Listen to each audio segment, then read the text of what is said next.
Hello and welcome to Mythmakers. Mythmakers is the podcast for fantasy fans and fantasy creatives, brought to you by the Oxford Centre for Fantasy. Now, my name is Julia Golding. I'm an author and I direct the activities at our centre. I thought I would do a short episode about the recently dropped teaser trailer for the second season of The Rings of Power, which was accompanied not long after by behind the scenes of that particular series they've returned to making. Now, I think it's been a couple of years since we first had the first season of The Rings of Power, which was something of a hot mess, really, I think. There are some good parts of it, but my overall impression of it was that the storytelling went seriously astray with very strange directions chosen and opportunity to link all the story up missed. I know that they have a very long story arc that they're thinking of, and that might be part of the problem, but it did make for quite a chaotic season. And I'm just thinking back now, my recollection of it is not as coherent as it should be after having watched it quite attentively. And I think that's partly because of the storylines that seem to sprawl rather than knit together. So they're coming back with their big budget and they hopefully are spending on getting the story right this time. They'll have seen the fan reactions, which would have been, I think I'm expressing something which was fairly widespread, the feeling that the look was good, the CGI was great, casting was on the whole really good. But there was just something lacking about the series and the way it treated its material. And with the news that Andy Serkis and Peter Jackson are gearing up to do what is basically a Lord of the Rings prequel in The Hunt for Gollum, they may feel that there is some competition out there to them now. That won't be out for a few years, I wouldn't have thought, but still, they've got that breathing down their neck. So let's see, what do we think? Are they going to bring it together? So looking at the teaser trailer, it strikes me that from this teaser trailer, it would seem that they are following basically three main storylines. They are following, and the emphasis is on Sauron getting to power and taking over Mordor and turning that into the familiar wasteland that we know from Lord of the Rings. We can see some orcs on the march, the sense that he's gathering his forces. And we also, we can see, because he appears again in the teaser trailer in a sort of blonde wig. Yeah, but he's there in his sort of, what happens in the Silmarillion is that we know that he is taken to Numenor. He sort of is defeated well, seemingly briefly defeated by Al-Pharazôn, who is the new ruler of Numenor. More about him in a second. And he persuades the Numenorians that he's their friend. That blonde wig might not be from that bit, though, because there seems to be another part of the Sauron story which they're doing. The problem here is the sequencing. So let me explain. They've truncated the events of the Second Age to make it all happen concurrently. So if you look at it just in terms of the history of the lore, you've got in the century following 1600 in the Second Age, you've got Celebrimbor setting up his foundry and his colony and his elven kingdom in Eregion and making the rings. And at the end of that century, so in 1697, is the big showdown. So that's a whole 97 years later, which obviously in the life of a man is a long time. And this is where they are attacked by Sauron, who has been, again, another of his disguises, trying to persuade Celebrimbor to show him how to make the rings.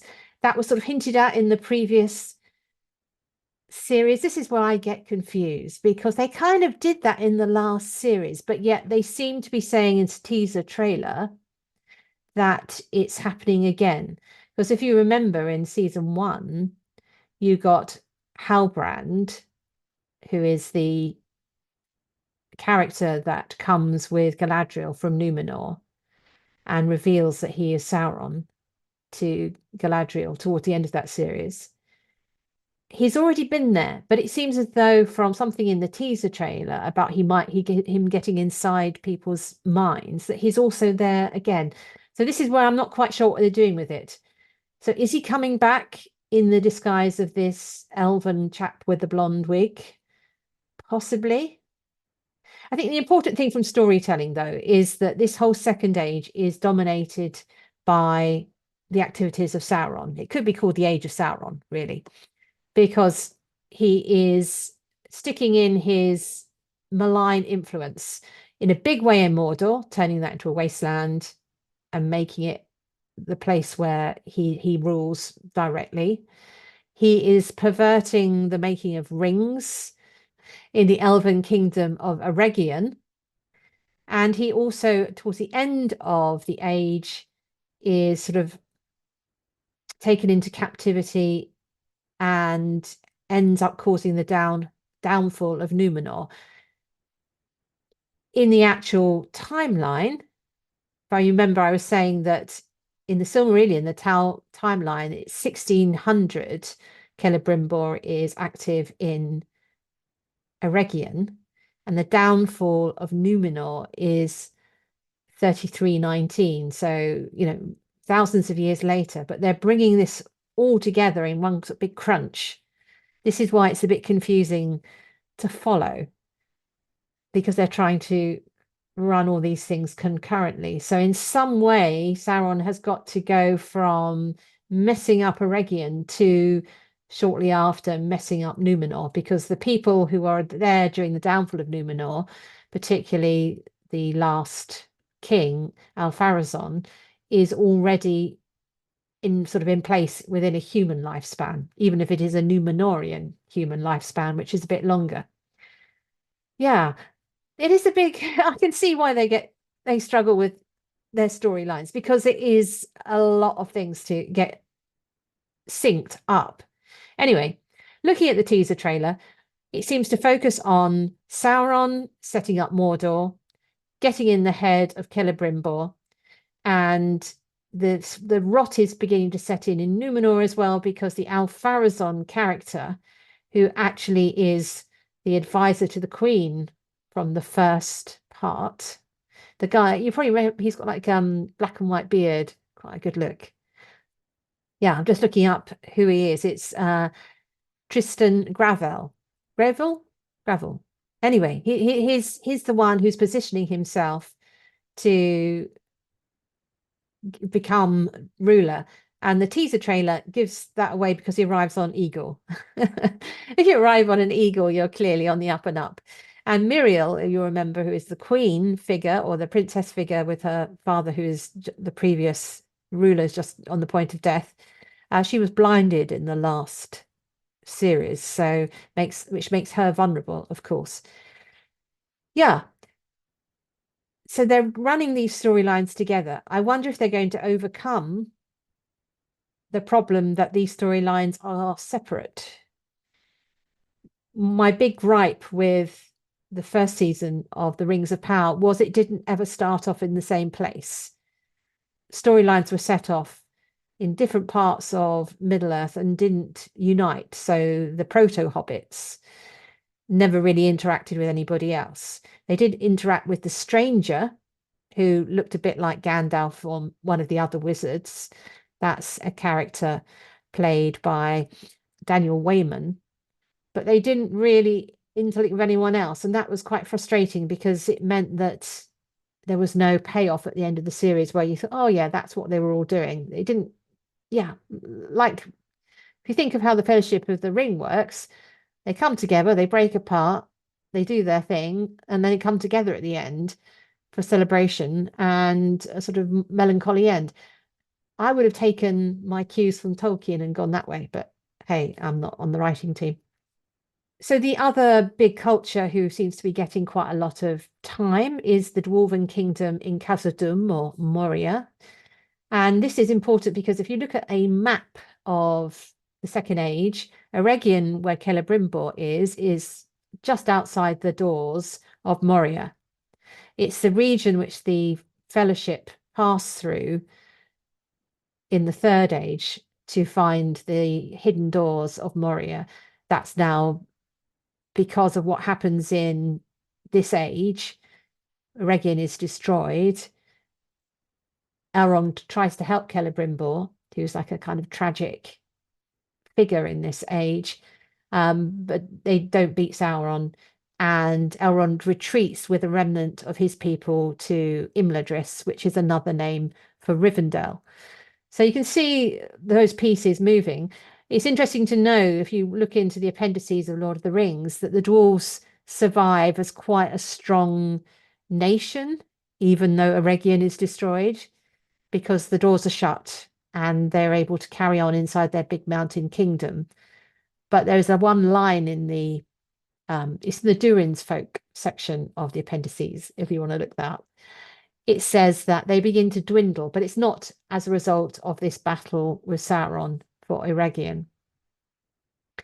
Looking at the teaser trailer and the making of video, it seems as though the female dwarf, who was a great character, she and three other female dwarves, the three of them seem to be getting more of a cultural showcase. There's an element of them singing, if you look at the making of video. And that's an interesting suggestion to see that there is some kind of chthonic power that the dwarf women have, which obviously doesn't make it into the narrative that Tolkien told because he doesn't really think in those terms. It's a kind of rebalancing of our time. But it's also a father and son story between the two Durins, Durin the king and Durin his son. And of course, their big beef is about what to do about digging for mithril and the danger of waking up a Balrog. So while that would be a bit early to do that, it's definitely all in there as possible material about greed and what the hunt for treasure can do to you. Because one of the reoccurring themes in Tolkien is that, like the dragon hoard, holding on to valuables has a very poisonous effect on a character. That's the trajectory of Thorin, who gets that kind of dragon madness that his grandfather had. And it's notable that, of course, the big story in Lord of the Rings is getting rid of a treasure, not gaining one. So I think Tolkien has this distrust of gold and riches as having a hold on someone's heart. I can see where he gets that from his Catholic faith. Treasures in heaven, not treasures here on earth where thieves and moths and rust can get at them. So the other big collection of characters who are apparent from the teaser trailer are the elves, the fighting elves, if we should call them that. It seems as though Galadriel is going to be on some kind of quest. Not entirely sure what she's going to be doing yet. The actress playing the part says that this particular story brings her more in touch with Middle-earth, which suggests that she isn't going to be hanging out on Numenor in this season. I wonder what that in-touchness means. She's clearly interacting more with Elrond, and they're on some kind of quest, but it remains to be seen how that interacts with the other characters. I'm really interested to see if they can pull this character back into some sense of coherence, because she seems to have forgotten that she's married, which is one of those oddities. And I don't think they knew quite what to do with her in the first season. They used her as a way of traveling from Middle-earth to Numenor, following a character, but it doesn't make an awful lot of sense or coherence with the Galadriel that we get to know. Anyway, it's a challenge. I'll see if they rise to it. And then we've got a glimpse of one of the other elven characters, that is Arondir, played by Ismael Cruz Cordova. He was the woodland elf one with the sort of wooden looking armor who was in a hinted of a relationship with Bronwyn, the feisty human who has the son Theo, that little nexus. It seems as though he is now palled up with Isildur, who survived. There was a suggestion at the end of the last season that Isildur had perished, but of course, historically, that can't be the case because we know he's got a lot to do coming on. And they seem to have palled up together. I'm getting a bit worried it's going to be a bit incoherent again. Oh, please pull all these story threads together, Rings of Power writers. So we've got dwarves, we've got Celebrimbor, we've got things happening in Numenor, we've got fighting elves, and we've got this other Isildur, Arondir, and Theo as well. Looks like Bronwyn might not be around. Yeah, I'm getting a bit worried. And just to sort of add a final little bit to make me even more worried, we also get a glimpse of Daniel Wayman playing the stranger in what looks like to be a sort of Far Eastern context, somewhere could be Run or that bit on the map that we never go to in Lord of the Rings. And we know that the two of the blue wizards are said to have gone to the east. So it could be that he's actually one of them. We don't know yet. There is definitely going to be those proto-hobbits knocking around because they're in the making of. And at the end of the last series, he does go off with his friend there, one of the hobbits. Yeah, so the one he goes away with is Nori. So maybe the rest of them aren't there. She certainly appears in the making of teaser trailer. Oh dear. I now begin to think it might end up being a bit of a mess. But I will hope I am pleasantly surprised that all these sprawling plot threads are neatly bound into a single sprung steel effective weapon of a story line. But that will remain to be seen. If you're looking for a frame by frame breakdown of what's going on in this teaser trailer, I will recommend the one done by the great Tolkien commentator, Nerd of the Rings, because it was his post that alerted me to this having come out.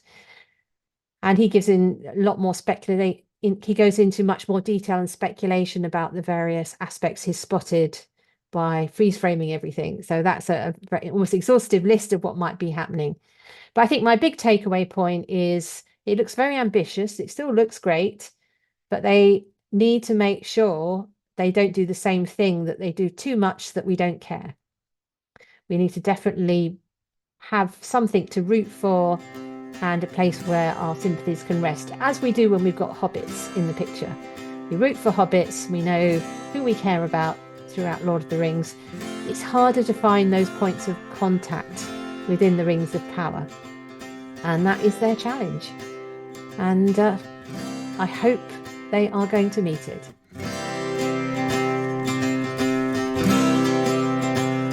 Thanks for listening to Mythmakers Podcast, brought to you by the Oxford Centre for Fantasy.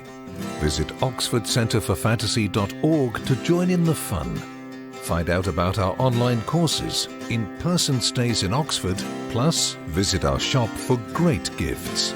Tell a friend and subscribe wherever you find your favourite podcasts worldwide.